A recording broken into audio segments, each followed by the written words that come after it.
So what is vocal sound healing about?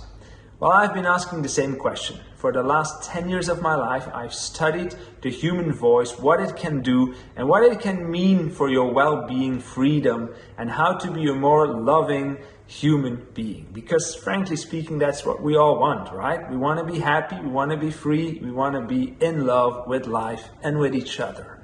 How can your voice help for that, you might wonder? Well, humanity has been using its voice for 10,000s of years around the campfire, for rituals, for celebrations. And today we still use our voice for speaking and for singing, but the sound making, the middle component, where it all started, in fact, we've lost it. We still make sound unconsciously. When we hit our toe against the wall, we say, ah, and when we like food, we say, But there's so much more one can do. What is the sound for your joy? How does your joy really sound? Can you explore that? How does your grief sound? Are you willing to explore that?